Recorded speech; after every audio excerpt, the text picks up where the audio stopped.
नमस्ते बच्चों, मेरा नाम सचिन कुमार। आप देखें अपनी बायोलॉजी क्लास बचनपाल भाटी कॉलेज की ओर से।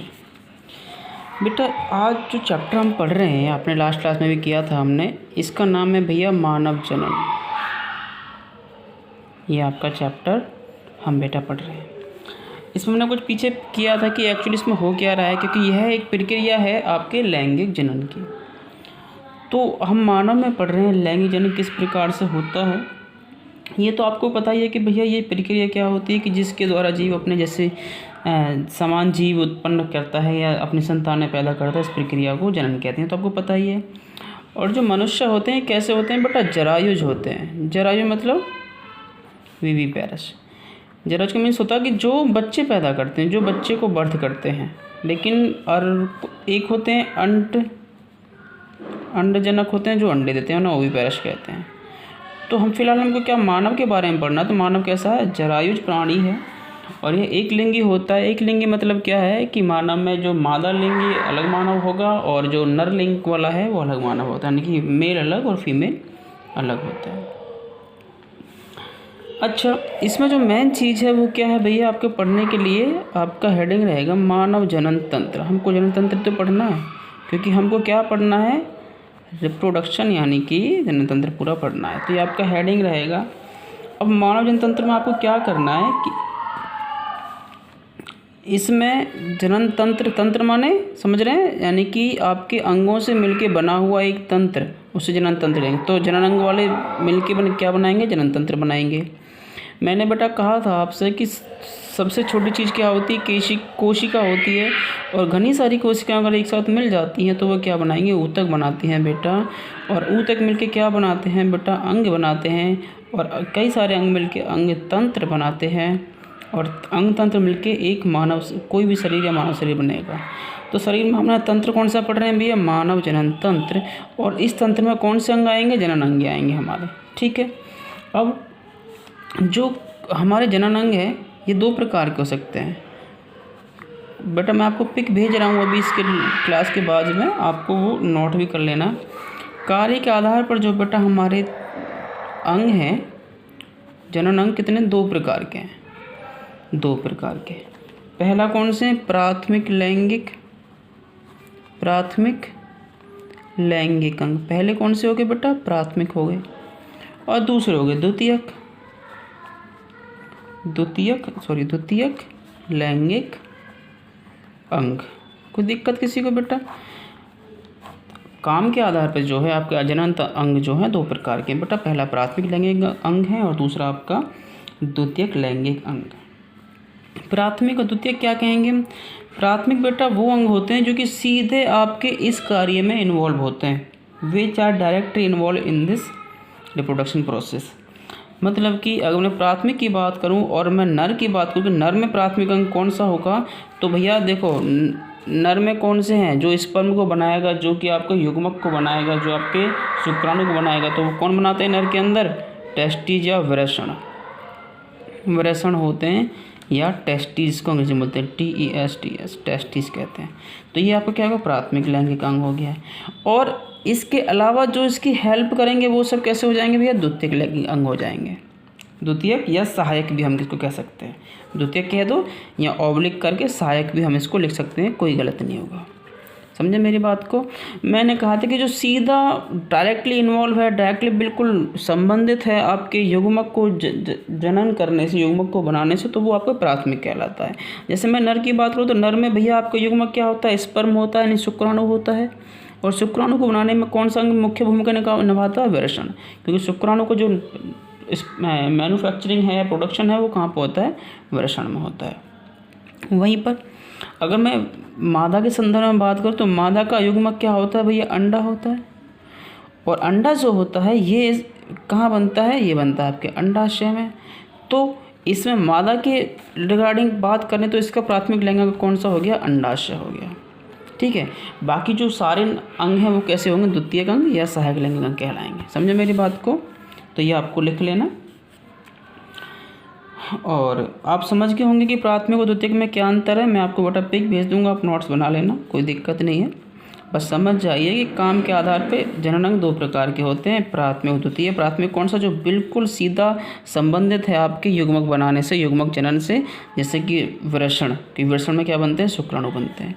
वही मादा का अंडाशय, क्योंकि अंडाशय में क्या बनते हैं, अंडे बनते हैं। ठीक है, बाकी जो इनके सहायक अंग हैं वो सारे क्या हैं, सहायक अंग या द्वितीयक अंग कहलाएंगे। अब चलो, अब सारी बात छोड़ते हैं, मेन पॉइंट पर आते हैं। जो मेन पॉइंट है आपका, अब हम पहले पढ़ेंगे भैया, एक कोर्स लेते हैं मानव के अंदर नर को पढ़ते हैं कि नर जनन तंत्र। जो आप नई पेज से हटने डालेंगे बेटा, नए ब्लैक पेन से, नर जनन तंत्र, ये बात समझ गया आप बेटा मेरी। मानव जनन के विषय में पढ़ रहे हैं। जनन किससे होगा, जनन तंत्र से होगा। जनन तंत्र मिलकर बना होता है जनन अंगों से, और जनन अंग हमारे दो प्रकार के होते हैं, प्राथमिक और द्वितीयक। प्राथमिक वो होते हैं सीधे संबंधित होते हैं युग्मक जनन से, और द्वितीयक वो होते हैं जो कि इनकी सहायता करते हैं, जैसे नर में वृषण हो गया और मादा में अंडाशय हो गया। एक बात और बेटा याद रखेंगे कि जो नर होता है उसमें जैसे वयस्क अवस्था आती है, तो ये जो वृषण होते हैं उसकी किडनी के पास होते हैं शिशु अवस्था में, तो लेकिन जैसे बच्चा बड़ा होता है तो किडनी के पास से निकल के वक्षण नाल के द्वारा कहाँ पर आपके जो जहाँ वृषण आ जाते हैं आपके वृषण कोश में, तो वहीं से शुरू हो जाता है आपके शुक्राणुओं का बनना लगातार। और शुक्राणु जो है बेटा लगातार ज़िंदगी भर बनते रहते हैं व्यक्ति के। जो नर के शुक्राणु हैं जब तक वो जिंदा रहेगा पूरी उम्र बनते रहेंगे, पूरा जीवन, समस्त जीवन उसके शुक्राणुओं का जो प्रोडक्शन है वो चलता रहेगा समस्त जीवन पर। मैं बात करूँ अगर मादा की, तो मादा के जो अंडे होते हैं ना बेटा, आपको अंडाशय जो होता है वो सक्रिय नहीं रहता है, यानी कि 40 या 50 साल की उम्र के आते आते उसको क्या होती है, रजो निवृत्ति हो जाती है। मैंने पढ़ा है आपको पिछले फर्स्ट चैप्टर में रजो निवृत्ति क्या होता है। तो रजो निवृत्ति होने पे ही उसके अंडे बनने बंद हो जाते हैं और उसके बाद में मादा बच्चा पैदा करने में सक्षम नहीं होती है, यानी कि वो किसी भी तरीके से बच्चे पैदा नहीं कर सकती। लेकिन जो नर होता है वो उसके जीवन भर शुक्राणु बनते रहते हैं, चाहे मात्रा में कम बने बट वो बनते हैं। चलो, अब मेन टॉपिक क्या है आपका, नर जनन तंत्र। तो इसमें हम क्या पढ़ेंगे कि जो जनन तंत्र है नर का, उसमें कौन कौन से आपके अंग आते हैं, या तो प्राथमिक भी पढ़ेंगे द्वितीयक भी पढ़ेंगे। ठीक है, तो सबसे पहले क्या लिखना है आपको जनन तंत्र में आपके, देखो बेटा यहाँ पर नंबर फर्स्ट पॉइंट लिख लेंगे। एक तो भैया होता है वृषण कोश। वृषण कोश होता है जिसके अंदर वृषण स्थित होते हैं, जो आपके दोनों पैर होते हैं नर के, उसके बीच में लटका एक थैलीनुमा रचना होती है जिसे वृषण कोश कहते हैं। नंबर सेकंड पॉइंट रहेगा बेटा आपका एक जोड़ी वृषण, एक जोड़ी वृषण। ठीक है, नंबर थर्ड रहेगा एक जोड़ी अधिवृषण, अधिवृषण, या इसे बोलते हैं बेटा एपिडिडाइमस, क्योंकि ये वर्ड कई बार आएगा आपको आगे, तो आपको याद रखना है कि एपिडिडाइमस क्या है, अधिवृषण है। नंबर 4 क्या है बेटा, एक जोड़ी। जोड़ी क्यों ले रहे हैं, क्योंकि आपको जोड़ी में तो हर चीज़ मोस्टली चीज़ जोड़ी में निकलेंगी। एक जोड़ी शुक्रवाहिनियाँ, शुक्रवाहिनियाँ, शुक्र क्या, शुक्राणुओं को वहाँ लेके जाने वाली को नली है शुक्रवाहिनियाँ। नंबर 5 क्या बेटा, मूत्र मार्ग हो गया, मूत्र मार्ग।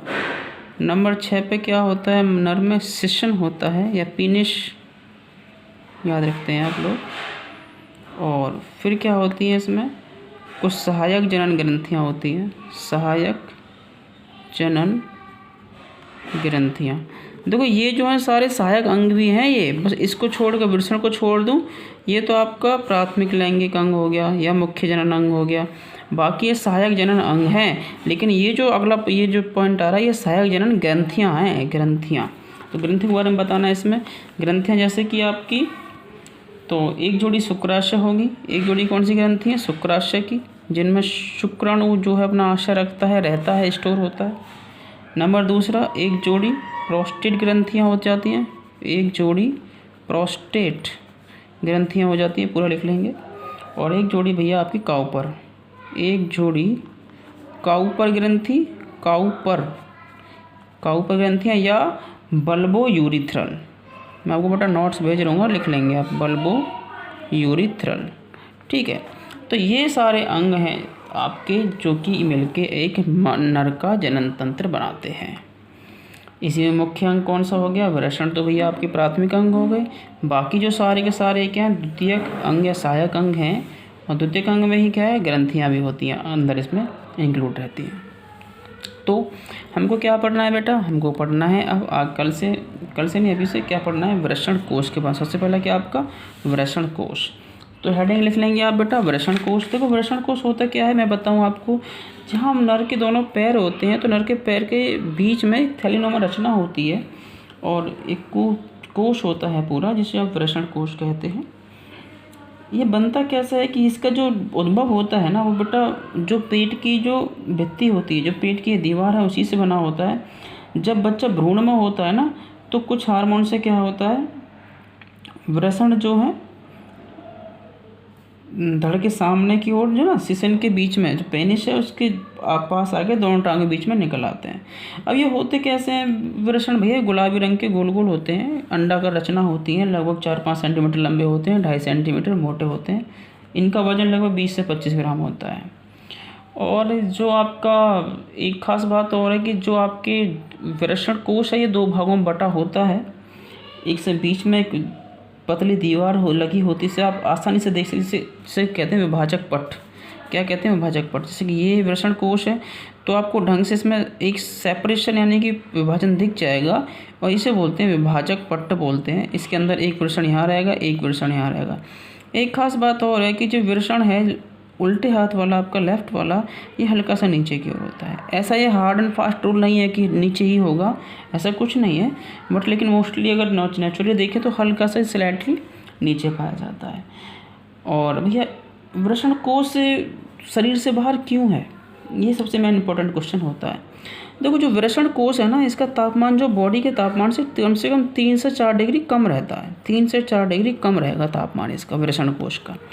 और तो जो आपके वृषण है ये शुक्राणु बनाएंगे, तो शुक्राणुओं को निर्मित होने के लिए, शुक्राणुओं के निर्माण के लिए आपको शरीर के तापमान से कम तापमान चाहिए। तो इसलिए क्या होता है कि ये वृषण कोश शरीर से बाहर स्थित है। देखो आपके पेट में बहुत सारी जगह मौजूद है, पर भगवान ने ऐसी रचना बनाई है कि जिसकी जो वृषण आसानी से बन सकें तो शरीर से बाहर उनको लगा दिया है। आपने कभी कभी महसूस भी किया होगा कि जब सर्दी ज़्यादा पड़ती है तो उस टाइम पे क्या बहुत ज़्यादा टेम्परेचर कम हो जाता है, तो वो बहुत ज़्यादा नीचे कम हो जाएगा, तो इसलिए जो वृषण होते हैं उस टाइम पर आपके शरीर के अंदर की ओर चले जाते हैं, थोड़ा सा पेट के अंदर चले जाए, जिससे कि वो पेट की जो आपके शरीर की गर्मी है उसको लेके एक अपने जरूरी वाले तापमान पर अपने स्पर्म का या शुक्राणु का निर्माण कर सकते हैं। और जैसी गर्मी पड़ती है, जैसी गर्मी फैल आती है तो ये जो वृषण जो हैं ये आपके ढीले हो जाते हैं, वृषण कोश पूरा, और वृषण थोड़ा नीचे की ओर लटक जाते हैं। ठीक है, तो ये एक जो वृषण कोश का मेन काम क्या है आपको समझ के मेरा कि इसका वृषण कोश का मेन काम क्या है, ताप नियामक का काम भी करता है, यह टेम्परेचर को मेंटेन करने का काम भी करता है, थर्मो रेगुलेशन का काम करता है। मेरी बात समझ पा रहे हैं बेटा? ठीक है, तो मैं आपको नोट्स भेज रहा हूँ, आपको ये लिखने हैं। हमने वृषण कोश पढ़ा है, कल हम क्या पढ़ेंगे कि एक जोड़ी वृषण जो आपके बिल्कुल प्राथमिक जनन अंग है या मुख्य जनन अंग है, इसके बारे में हम कल हम पढ़ेंगे। ठीक है बेटा, मैं आपको नोट्स भेज रहा हूँ। Thank you.